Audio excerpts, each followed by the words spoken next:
that we remain concerned for. We have another severe thunderstorm warning. This is coming in now for Fayette and Marion counties. It does look like the tornado warning has been allowed to expire. I want to go ahead and turn those on for you so we can go ahead and double check that. So I'm just going to turn the radar off for a second, turn the watches and warnings on for you. Tornado warning has been allowed to expire, but everywhere that you see yellow, that's a severe thunderstorm warning in effect. Everywhere you see orange, we remain under a severe thunderstorm watch.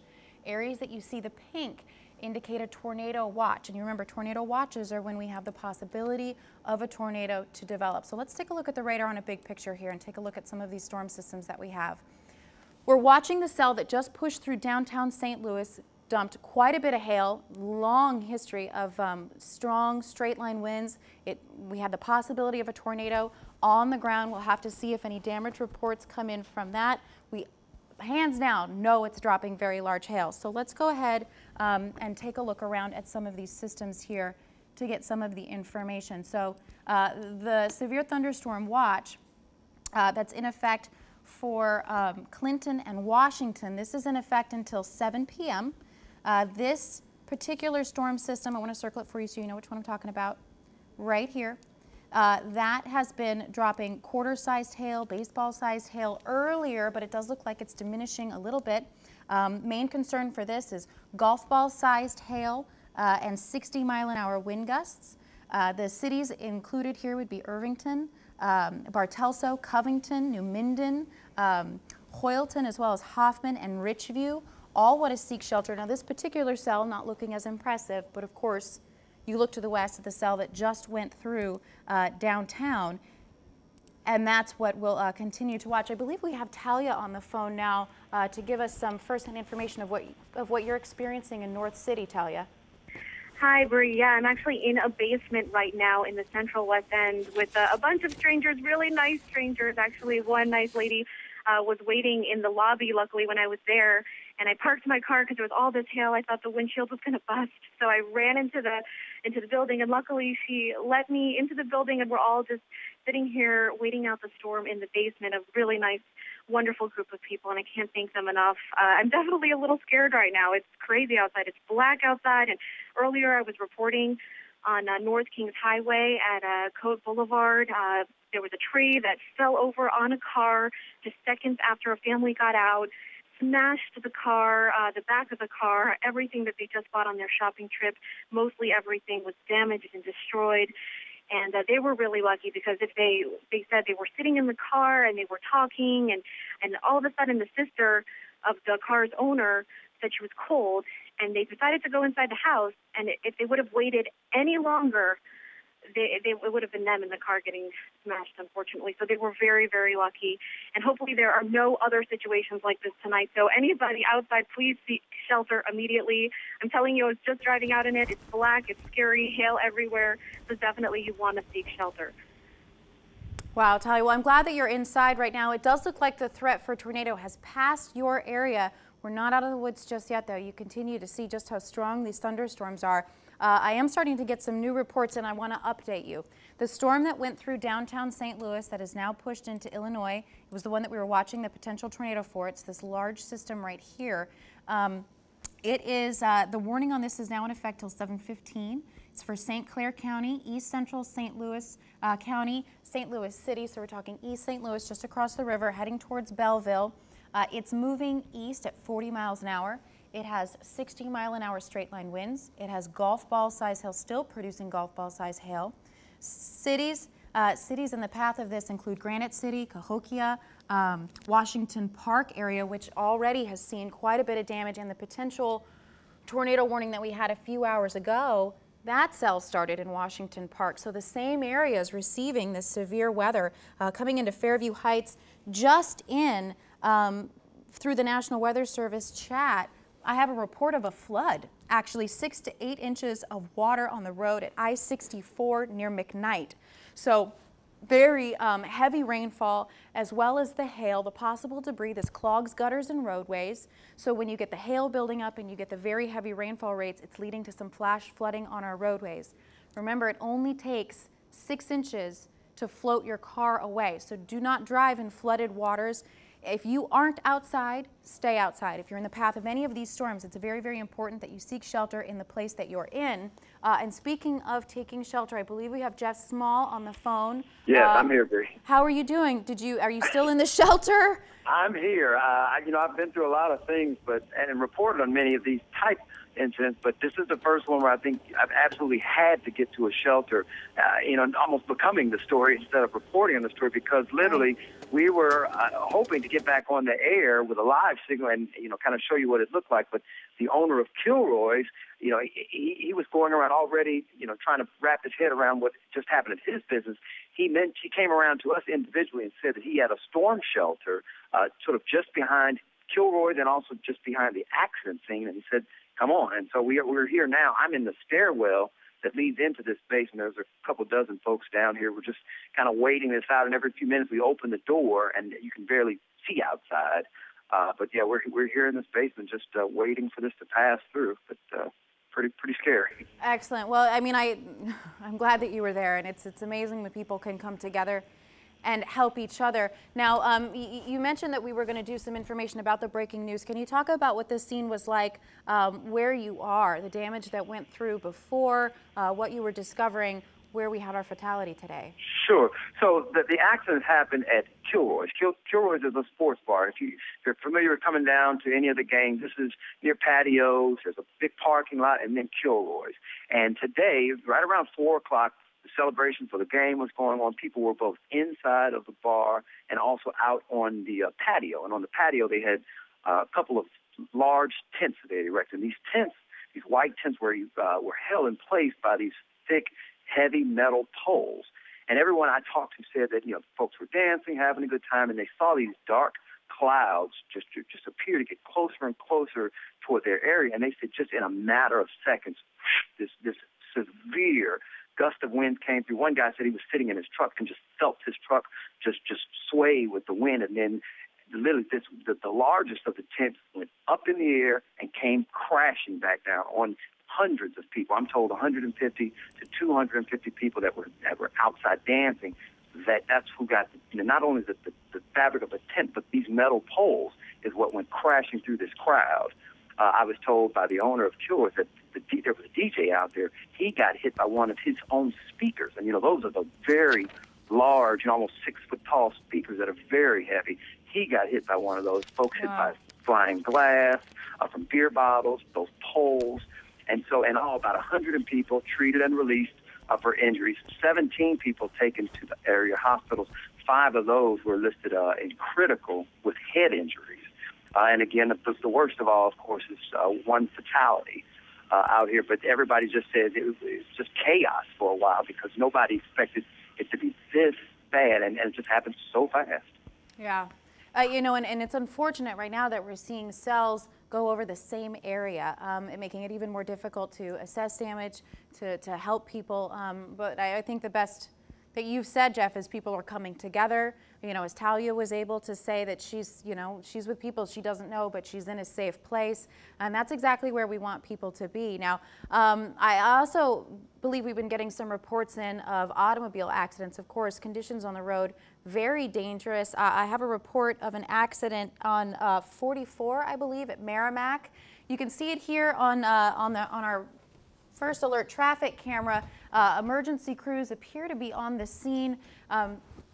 It's unfortunately involving a tractor trailer. Very dangerous driving conditions out there. As I said before, if you're not on the road, don't get on the road. This is not the time to be traveling. If you are on the road, it's very important to stay safe.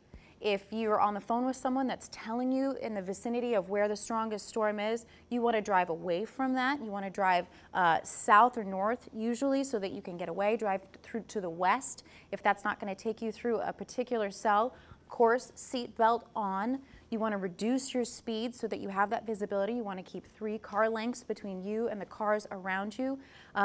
Sometimes it's a safe idea to keep just the taillights visible because you want to pay attention if people around you are tapping on their brakes, if you need to react suddenly. Now, we have multiple thunderstorms here. The tornado warning has been canceled, but we are not out of the woods. All of these thunderstorms are now entering the area under that tornado watch. which means that the conditions are favorable for possible rotation to develop within these storms. Now, we've been focusing primarily on this main cell that went through St. Louis because it had the possible tornado with it, this cell here, but there's lots out there. So I really want to update you on every single cell that's out there. We're going to start to the south. We're going to go to Jefferson County. This particular cell here has a warning in effect until 7 p.m. The reports with this cell, very similar to the rest, golf ball sized hail, 60-mile-an-hour wind gusts. It's moving to the east at 35 miles an hour. It was near DeSoto about 25 minutes ago, and I want to do just a little storm tracking on this for you here so you can get a sense of where it's going, the potential for some damage here.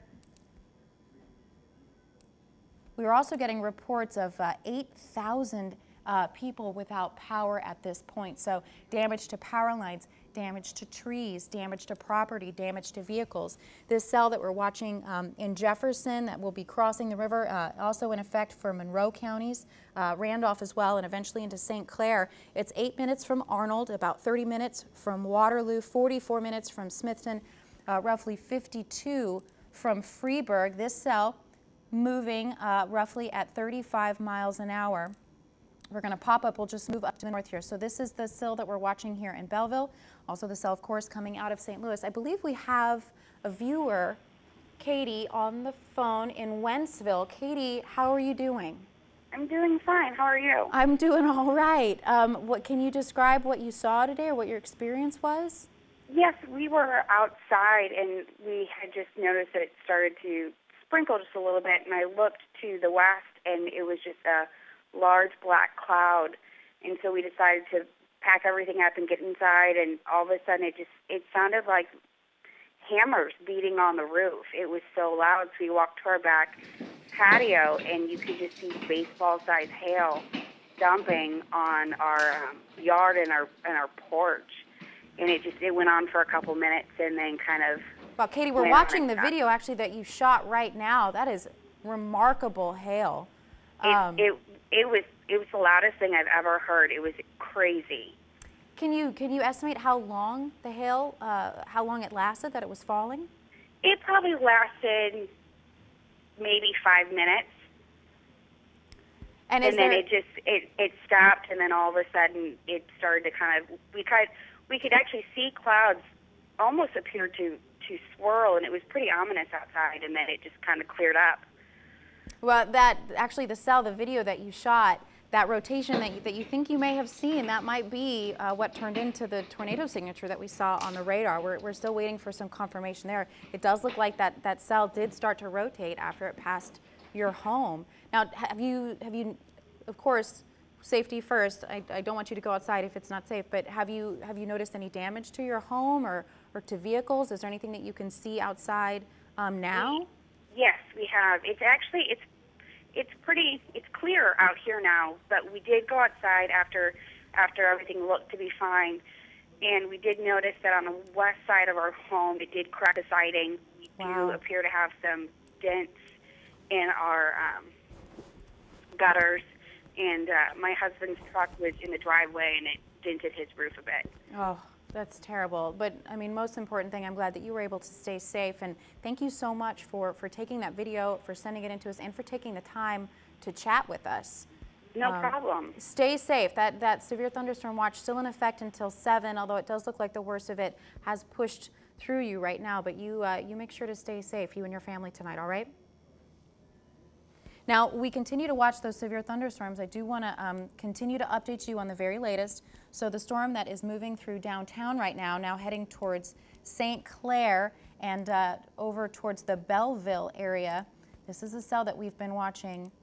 This was the one that we were actually just talking with Katie about that went through downtown. This is the one that Jeff had to seek shelter from. Initially, it had the indication of some rotation with it. We can turn on the storm relative velocity. This is how we look for that red and green to look for rotation. And I'm liking what I'm seeing in the sense that we're not seeing that. No little red bullseye embedded in the green, so it doesn't look like rotation is a concern at this point. We switch now to our primary concern being very strong winds, straight line winds up to 60 miles an hour, and large damaging hail up to baseball size, possibly larger, even teacup size hail. Very, very damaging. Now this cell in downtown, This is the severe thunderstorm warning in effect until 7:15. This goes through St. Clair, but as we continue to watch this, I bet we're going to see that extended into Washington and then eventually into Jefferson and Perry, possibly Clinton counties in Illinois as well. Now we go to the north and west. I want to show you there is also a cell that we're watching for Fayette. This particular cell has a severe thunderstorm warning in effect for until 7 p.m. Not quite as large hail reported with this, but quarter size is still plenty large to cause damage and to be very dangerous. So this is another system that, bottom line, stay inside, away from windows. You want to get to an interior room, let that storm pass. It does have the very strong wind gusts. We can take a look at the hail signature here and look how focused and sort of perfectly round or sort of conical, I guess would be the way to say it. This orange is in the center here.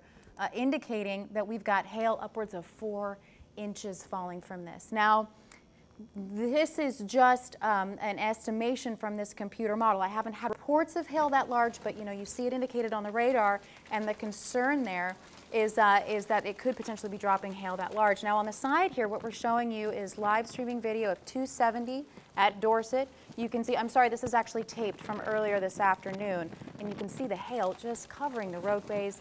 See how dark the sky is, reduced visibility, cars pulled off to the side of the road. That's because I had reports that they had to pull over because of damage to the windshield. They couldn't continue to drive.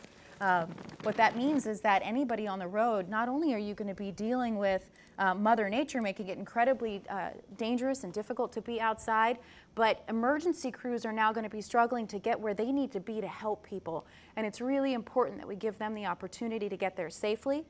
We're not out of the woods just yet when it comes to the threat of these thunderstorms. While it does look like our primary focus is now 100% on hail and straight line winds, we are not concerned about tornadoes